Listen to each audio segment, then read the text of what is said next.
of MMOs. Hello, welcome and come on in. I'm Dallas2142 here, player of games and connoisseur of fun and entertainment. I made this to explain my thoughts in a video in essay form on New World. I played lots of games, but I don't know if I'm really that great at them. Or at least I doubt that I am. I play them for my enjoyment, and most of them, as of late, are MMOs. I wanted to make this video since I see what it's like to play level solo in a new MMO, since I don't always have people to play with, and most MMOs, most of my friends don't enjoy playing. I wanted to know if it was even possible to do so, since many MMOs, you have to play with friends to actually move forward in the game. I enjoy these for their worlds and to see other players and doing activities, running around and having fun alone or with friends. I wonder if it'd be possible to make a real MMO series. Can you play it solo? So that's something I can try down the road. Sorry. Let me get back on track. Before I go too far into this video, let me get some things out of the way. First, I know this is a year after the game came out, which means the devs have had some time to work on the game and work on some of the critiques that many players have had, as well as I have had. Leveling, endgame, etc. Second, I started to play this game in September of 2021 and burnt out when I got to level 38 after playing 62 hours when I was trying to do expeditions with friends, but since it was me and one other person, we can get a whole group together to work on the campaign. Secondly, it's not easy to play a massively multiplayer game solo. Fourthly, I do not have any early game gameplay levels below 50 on this video. I lost them to a corrupted hard drive. Oh well, that's just life. You just move on. With all that out of the way, let's begin and talk about the game and my experience with it. I also really can't talk too much about the end game for New World. I haven't spent that much time on it, but I did hear that they changed the gear level quite extensively. From what I know about it, it's kind of like Destiny 2 level gear grinds, trying to get the best gear you can and working your way up. New World is considered a vertical MMO, with its intent of working harder and harder to get higher and higher levels, as well as with the best gear score. The gear score is to drive you through the expeditions and PvP events to get better gear. From my understanding, the PvP is about owning the land as much as possible. Seems like a cool concept. Execution feels lacking, but a large factional control can control everything. Since the release of the game, there's been some massive drop in players. And that can be true since the concurrent users are sitting around 32k and 40k sometimes on the weekends. Not bad, since when they started the game, there was about 900,000 players. And then a month after, it dropped about 320,000 to 32,000 today. That's about 10% of the amount that it was in the MMO. For most MMOs that struggle to keep their player base for a long extended period unless they continue to come out with constant content for the game. Good thing is that there is the same content in the horizon, so we'll probably see more players again soon. I want to get some context, because in a lot of times we said that the game is dead. Alas, it's not. It's just the same way with single player games, how shortly at the beginning there's a lot of people playing, and over time it kind of dwindles. Not that bad, I guess. One game that I absolutely love, and I'll use an example, is God of War. When it came to Steam, this game had 72,000 people playing it for the first month and a half, and then it slowly worked its way to a consistent 5,000 that we have now. This is also very common in MMOs, and lately it seems to be more common since we have millions of games to play at our fingertips. But just like New World had its player base drop, it's not surprising that it did it again. But I do the same thing and get bored of games rather quickly as well. As I stated earlier, I played this game about 62 hours and got to level 38, which for an MMO is within reason and allows you to put a time to focus on playing through the campaign. But ironically, I couldn't do because I didn't have enough to get into what they call an expedition. Well, what is a New World expedition? It's an expedition, and would be in most MMOs what we call a dungeon. You have 5 people, you play through a series of bosses and enemies and gear, and it begins the game experience. It feels like World of Warcraft dungeons, where you'd have 5 people working through enemies and bosses, a tank, a healer, and usually 3 DPS characters. DPS stands for dungeons per second, just if you weren't sure. The first expedition is completely required. You need to play through this so that you can move forward in the campaign. I understand why they did this. They wanted you to learn what an expedition is and try to play it, but when you didn't have 5 people to play with and the recruitment chat was almost impossible to find anyone, it made it pretty hard because everyone had their group of friends and they'd already done it before. Thank you for finding this. There is actually more ways to do it now, and funny enough, about a week after I started deciding I'm going to finish this leveling expedition that I had started, they put together a group finder, which made it pretty easy. You can put together a group without much effort. And then you could play through these expeditions, but really I didn't start finding out about these until later. I'd already been playing and almost finished my leveling at that point. But not to say that I didn't try. In most cases, in an MMO, you get a group finder that's already put together for you. You can find people who are at your level set or higher pretty quickly. I did get to try some of these expeditions, but none of them are more until I was level 59 or 60. So I didn't get to figure out how fun it was until later.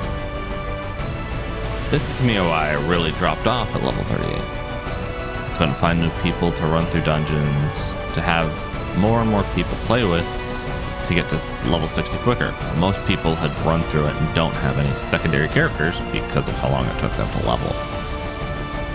I'm not sure if that's entirely true, but that was how it kind of felt. The great part of almost any MMO is a dungeon, and this one is the best part of the game, are these expeditions. It'd be great if they had a raid of some sort, you know, a large 20-man.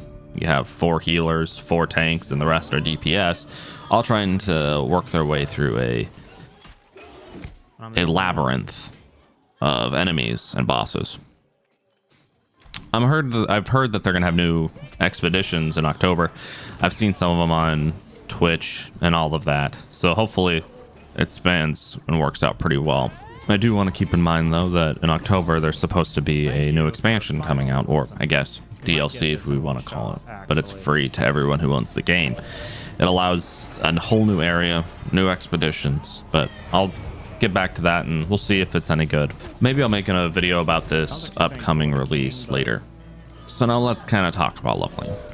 I have to be honest here.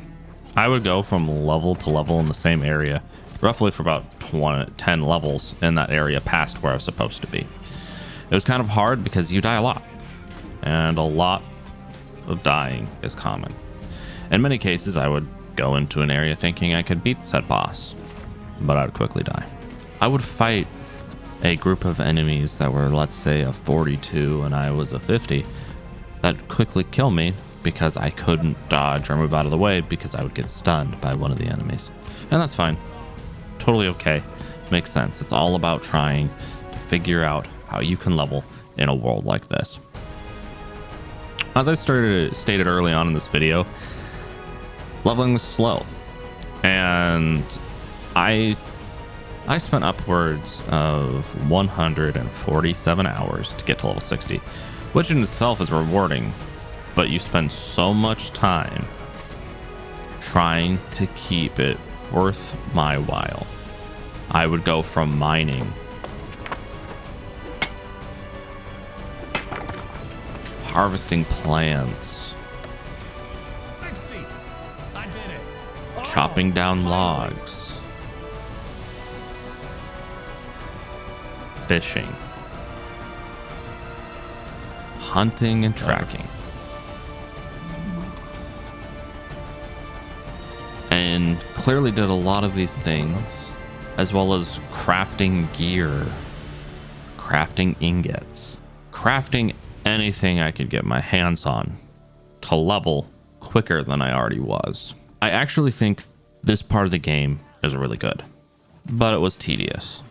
Using all these mechanics, they felt a lot more like a survival game, and it kind of gives the ability to use them to your advantage to sell on the auction that they created for the game. And that's a whole nother discussion in itself that maybe one day we can get to. But it's cool, after you get the skills and the items and you start going to the crafting bench, you can spend hours there.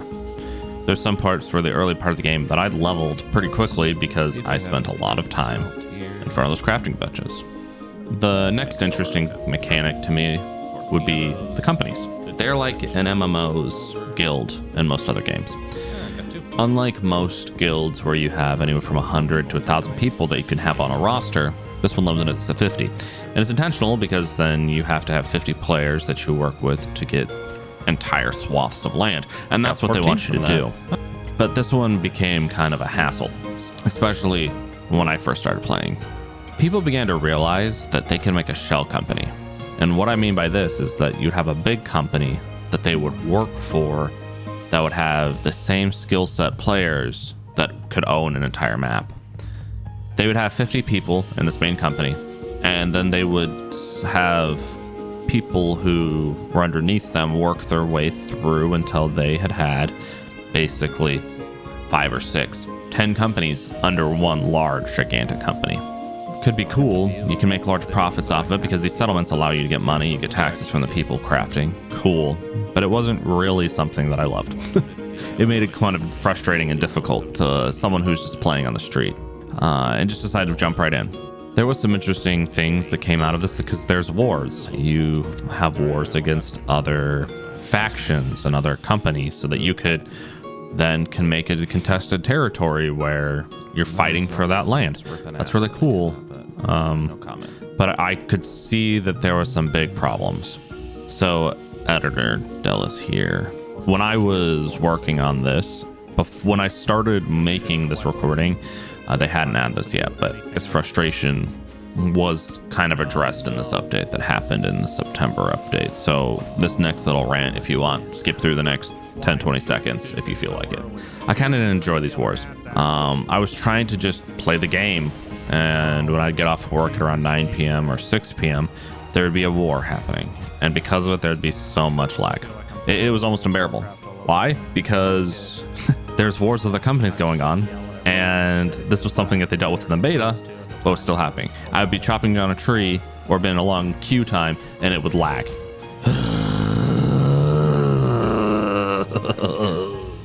Anyways, let's move on. Sorry, that just really bothers me in any game. If you don't have a instanced activity like that, it just ruins PvP for me as a whole, or even an MMO in general, or any game. It just drives me up the wall. Moving on. I love PvP as much as the next guy, but I do hate when it ruins my fun and slows things down. The games have so much potential. There's so much you can do, and I really want it to exceed. As a normally play solo, it's easier just to play the game through questing and resourcing grind and crafting in this. This is something that everyone can see and everyone can do, and I think that is a good part of the game. One great thing, though, is if I don't want a PvP, just like most MMOs, I can easily just toggle with a little key on my keyboard to turn off PvP, unless I need to do a PvP quest to get more faction tokens. Yeah, let's talk about these faction tokens. They're really cool. They give you lots of gear. There's a long list of stuff you can get, and it's pretty cool.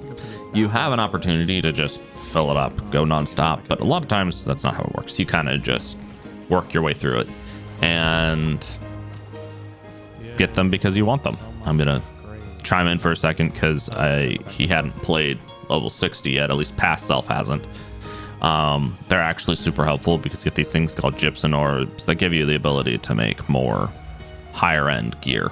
Thought I'd just add that in just so you have context, and you definitely want faction gear since you can get 2 a day. Exactly, none for me. Okay, so I've been kind of at this for a little too long.